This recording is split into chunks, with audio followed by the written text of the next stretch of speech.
আসসালামু আলাইকুম everyone, welcome back to another lesson with Azad power. আজকে আমি আপনাদের সামনে একটি চমৎকার লেসন নিয়ে উপস্থিত হয়েছি। আজকের লেসনে আপনাদের শেখাবো যে কোথায় ইট ব্যবহার করবেন এবং কোথায় হ্যাভ ব্যবহার করবেন। ইট না হ্যাভ, কোনটা ঠিক আর কোনটা ভুল? আমাদের দেশের 99% মানুষ যারা ইংরেজিটা একটু বোঝে তারা কিন্তু এই বিষয়টি নিয়ে কনফিউশনে পড়ে যায়।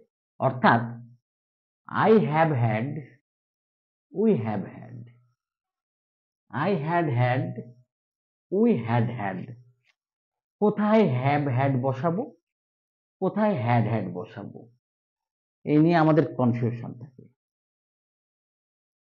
তো আজকের লেসনে সেই কনফিউশন দূর করে দেব। আশা করি স্কিপ না করে পুরো লেসনটি দেখতে থাকবেন। তবে আর দেরি নয়, let's get started. have had আর had বুঝতে হলে আমরা ইট ভার্বটিকে দেখে নেব। সাধারণভাবে খাওয়া অর্থে আমি খাই, তুমি খাই, সে খাই, অর্থাৎ কোনো কিছু খাওয়া বোঝালে আমরা ইট ব্যবহার করি। প্রেজেন্ট ফর্মে ইট, পাস্টে খেয়েছিল অর্থে এট এবং পাস্ট পার্টিসিপল ইটেন। একই রকম ভাবে যখন আমরা জানি হ্যাভ মানে আছে, অর্থাৎ আমার আছে, তোমার আছে, তার আছে, কারো কোনো কিছু আছে বোঝালে হ্যাভ বসে। কিন্তু এখানে হ্যাভের অর্থ কারো কাছে কোনো কিছু থাকা নয়। হ্যাভ অর্থ খাওয়া, অর্থাৎ আমরা খাওয়া অর্থে ইটের পরিবর্তে হ্যাভ ব্যবহার করব। হ্যাভ প্রেজেন্টে হ্যাভ মানে খাই বা খাওয়া, পাস্টে হ্যাভ থেকে হ্যাড অর্থাৎ খেয়েছিল, পাস্ট পার্টিসিপলে হ্যাড থেকে হ্যাড। যেমন তাহলে আমরা ইটের পরিবর্তে হ্যাভ, এটের পরিবর্তে হ্যাড এবং ইটিনের পরিবর্তে হ্যাড দিয়ে এই ধরনের শত শত ইংলিশ সেন্টেন্স মেক করতে পারি। যেমন উই ইট রাইস, আমরা ভাত খাই। এখানে ইট অর্থ খাওয়া, তাহলে ইটের পরিবর্তে আমি যদি হ্যাভ ব্যবহার করি, হ্যাভ ভার্ব, তাহলে আমার সেন্টেন্সটি হবে উই হ্যাভ রাইস, আমরা ভাত খাই। এখানে হ্যাভ অর্থ খাওয়া। ইউ এট রাইস, ইট ভার্বের পাস্ট ফর্ম এট, তাহলে ইউ এট রাইস, তুমি ভাত খেয়েছিলে বা তোমরা ভাত খেয়েছিলে। তাহলে এই এট ব্যবহার না করে আমরা হ্যাভ ভার্বের পাস্ট ফর্ম হ্যাড ব্যবহার করছি। ইউ হ্যাড রাইস, এখানে ইউ হ্যাড রাইস মানে তুমি খেয়েছিলে বা তোমরা খেয়েছিলে। Next, we have eaten rice, we have eaten rice মানে আমরা কিছুক্ষণ আগে ভাত খেয়েছি। তাহলে প্রেজেন্ট পারফেক্ট টেন্সে হ্যাভের পরে এখানে ইট ভার্বের পাস্ট পার্টিসিপল ফর্ম ইটেন ব্যবহার হলো। এই ইটেন না লিখে আমরা হ্যাড দিয়ে সেন্টেন্সটি করব।